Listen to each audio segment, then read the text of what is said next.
Jordan Nassar's To Go to the Mountain from 2019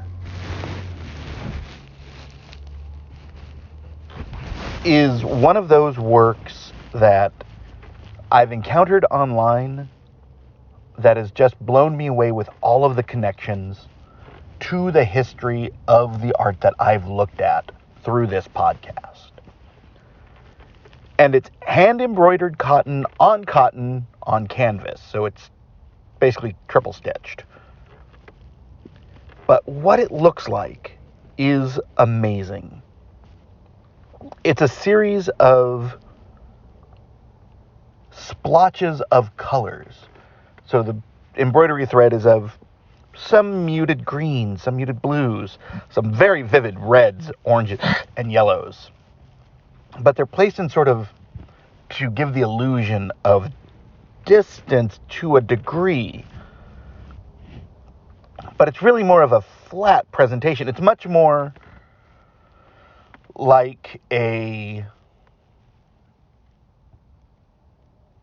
something that, it's not like Tebow where the distance is implied and presented in a way which everything has the same sort of weight. Instead, it's more like the very first episode of this podcast we did about paintings in, I believe it was Paintings in the Chinese Style, the exhibit at the Museum of Fine Arts by Liechtenstein of his takes on Chinese watercolors using the Ben-Day dot method.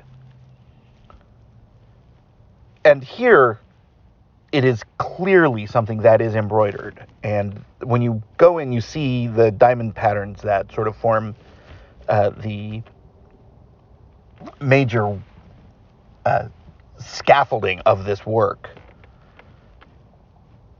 But it's that tie-in when you are looking at a more traditional sort of mountain view.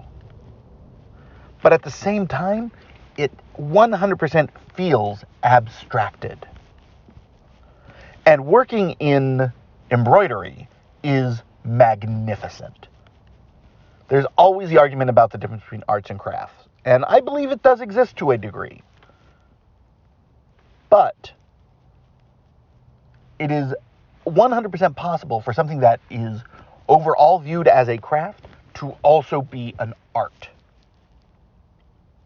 And I think we have to have sort of this difference between arts and crafts for a couple of different reasons. One is you can apply different needs to arts and crafts. So, for example, fashion, for the most part, the higher end of it is art. And you are applying a different set of values to it, needs. Whereas on the lower end, it's much more about utilitarianism. So there's always going to be these sort of back and forths. This, to me, does not blur that line at all. This is 100% in the art camp. And that's absolutely wonderful. Because it is not, I think, the mode of expression, the methodology, that determines whether something is artistic. It is, what are its roots? What are its presentation? What is, in essence, its origin? And its raison d'etre. I think that makes this work a just absolute masterpiece.